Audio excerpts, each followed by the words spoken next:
Oke, Ibu lanjut absen.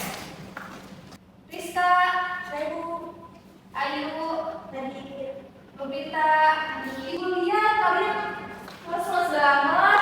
Iya betul. Oke, Ibu punya es drinking. Coba silakan berdiri dulu. Nah, Ibu sudah tulis di depan. Nanti kalian nyanyi sambil ada gerakannya. Oke, paham? Paham. Ya semangat ya. Iya. 1, 2, 3. Buka tutup, buka tutup, bertepuk tangan. Buka tutup, buka tutup, tepuk tangan lagi. Digulung-gulung, digulung-gulung, lalu tersenyum. Digulung-gulung, digulung-gulung, lalu tersenyum. Buka tutup, bertepuk tangan. Buka tutup, buka tutup, tepuk tangan lagi. Digulung-gulung, digulung-gulung, lalu tersenyum. Digulung-gulung, digulung-gulung, lalu tertawa. Oke, tepuk tangan dulu. Gimana, ada istirahat lagi? Ibu, kemarin kan kita sudah belajar tentang keterampilan menulis. Apakah kalian masih ingat tentang keterampilan menulis itu apa? Coba ada yang masih ingat? Ayo Bu. Oke, silakan Rika. Jadi itu menyalurkan ide, gagasan, pikiran, dan perasaan ke dalam bahasa. Serta menulis juga merupakan bentuk komunikasi secara tidak langsung. Baik, bagus sekali Rika. Beri tepuk tangan buat Rika. Nah, tadi kan Rika sudah menjelaskan tentang keterampilan pengertian keterampilan menulis. Nah, apakah kalian juga masih ingat tentang tujuan dari keterampilan menulis itu apa? Saya Bu. Sok, silakan Rizka. Tujuan menulis itu yaitu untuk memberitahu sebuah informasi, meyakinkan, mengekspresikan diri. Tadi kan Rizka sama Rika sudah menjelaskan tentang keterampilan menulis dan juga tujuan menulis. Dan ternyata anak-anak masih ingat, kalian berarti ingatannya masih kuat begitu. Nah, sekarang materi yang akan Ibu ajarkan adalah tentang keterampilan menyampaikan pendapat. Nah, sebelum Ibu menjelaskan tentang keterampilan menyampaikan pendapat, Ibu akan menjelaskan terlebih dahulu tujuan pembelajaran dari keterampilan menyampaikan pendapat ini. Yang pertama, tujuannya itu adalah untuk melatih komunikasi kita ya.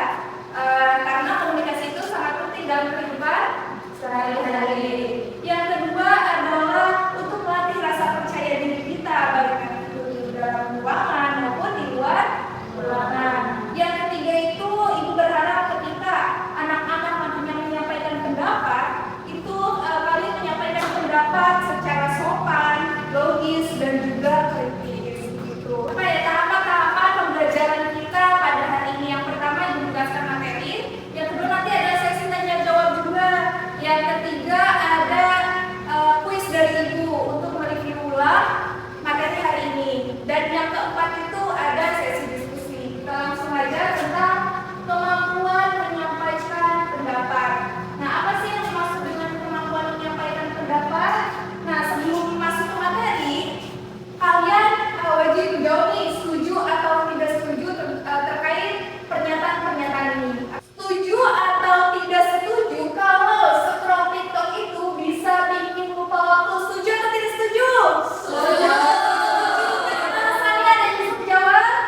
Oke, Mbak Dila boleh silakan. Jadi menurut saya scroll TikTok itu bisa memakan waktu 1, 2 sampai 3 jam sampai lupa mengerjakan tugas, lupa waktu tidur. Setuju atau tidak setuju jika curhat ke Instagram story itu lebih enak dibanding curhat ke teman? Setuju atau tidak setuju? Menurut saya setuju Bu, karena kalau kita curhatnya lewat Instagram Story itu bisa langsung, tapi kalau ke temen kan kalau misalkan malam harus ketemu kan susah Bu.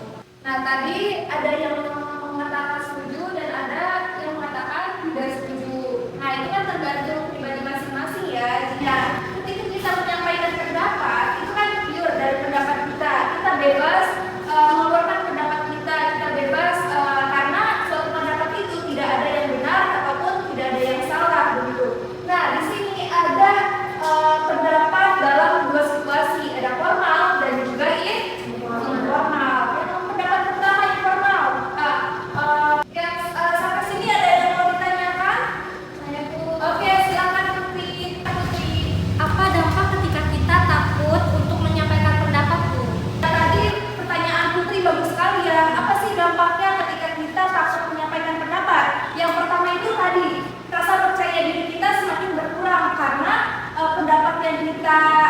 miliki itu hanya dipendam dalam diri kita sendiri tanpa dikeluarkan. Yang kedua adalah semakin komunikasi kita itu semakin tidak tertata ataupun tidak baik begitu ya, karena berpendapat itu kan melatih komunikasi kita, sedangkan kita tidak berani menyampaikan pendapat, dampaknya itu kita komunikasi kita semakin tidak baik begitu ya. Oke, gimana Putri? Apakah sudah jelas? Sudah jelas Ibu. Oke, baik, Ibu lanjutkan ya. Di sini ada struktur menyampaikan pendapat. Yang ada beberapa faktor yang mempengaruhi pendapat. Yang pertama adalah pengalaman. Tentunya ketika seseorang mempunyai pengalaman yang banyak, dia akan berani menyampaikan pendapat. Ada yang mau ditanyakan? Boleh, silakan Ratu. Bagaimana cara mengatasi gugup ketika mau menyampaikan pendapat, Bu? Bagus sekali Ratu pertanyaannya. Bagaimana sih cara mengatasi gugup ketika kita ingin menyampaikan pendapat? Ketika kita ingin menyampaikan pendapat, tentunya sudah ada susunan kata yang ada di dalam otak kita. Betul apa tidak? Betul. Tapi kita gugup ketika menyampaikannya. Yang pertama adalah jangan fokus ke orang lain, tapi sampaikan pendapat kita secara penuh ataupun rasa percaya diri. Yang kedua adalah tarik nafas dulu, gitu kan. Dua, lalu langsung angkat tangan begitu, jangan ragu-ragu. Yang ketiga adalah sampaikan pendapat tanpa takut penilaian dari orang lain. Penilaian itu pastinya ada. Nah, ada lagi yang mau ditanyakan. Jika cukup ada kuis yang dimana itu kuis tentang materi yang Ibu tadi sampaikan. Nanti akan Ibu untuk kesimpulannya akan Ibu simpulkan di akhir. Kuis itu untuk untuk mengulang ataupun untuk mengingat tadi materi yang Ibu sampaikan. Ya. Question pertama, siap? Siap. Manfaat dari berpendapat. A. Meningkatkan kepercayaan diri. B. Memilih nada suara. C. Memahami topik secara menyeluruh. Yang mana? A. Coba satu tiga. Oke. Question yang kedua. Apa tujuan utama berpendapat? A, B, apa C?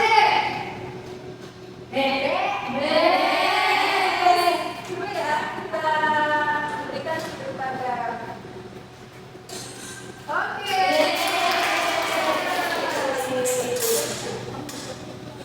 Question ketiga.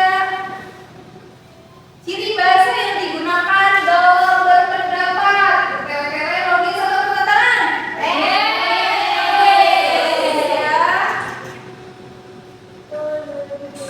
Oke. Jadi setelah menjawab kuis-kuis ini, kalian masih mengingatnya karena memang masih hangat begitu ya. Dan semoga untuk minggu depan juga kalian masih mengingatnya karena akan Ibu nanti review ulang. Nah, setelah ini kita ada diskusi. Kita harus berani menyampaikan pendapat. Diskusinya itu Ibu bagi ke dalam 3 kelompok. Ibu sudah siapkan. Kelompok pertama itu ada Rizka, Ayu, dan juga Lupita. Silakan duduknya saling berhadapan. Silakan berdiri terlebih dahulu.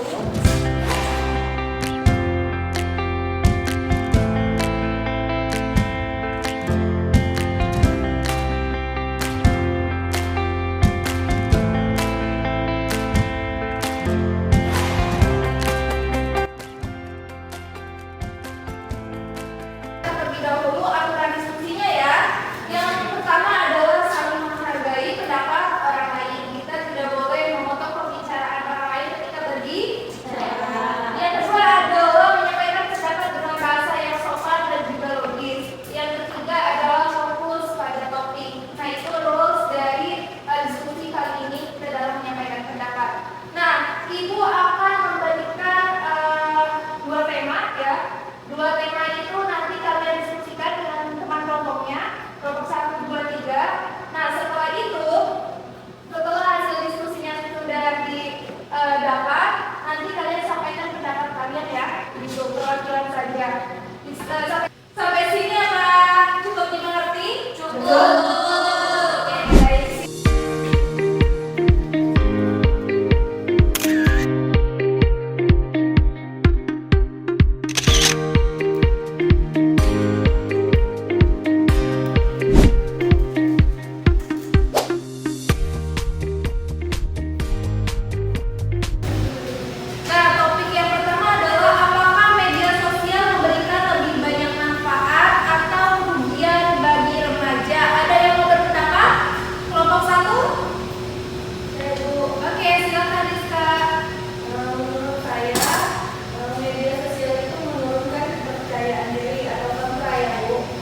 begitu. Dan ada juga dalam menyampaikan pendapat ada strukturnya dan juga ada ciri bahasa yang digunakan. Ciri bahasa yang digunakan haruslah logis, sopan, dan juga kritis. Oke, pertemuan selanjutnya yaitu tugas. Jadi tugas yang akan ibu berikan boleh bebas berpendapat yang ditulis ya, pendapatnya ditulis. Nanti minggu depan ibu akan cek. Jadi nanti pertemuan selanjutnya juga ibu akan membahas tentang teks anekdot. Setelah kita selesai tentang keterampilan berbahasa ini, ada keterampilan menulis minggu kemarin dan ini ada keterampilan menyampaikan pendapat. Minggu depan ada kita akan membahas terkait teks anekdot begitu.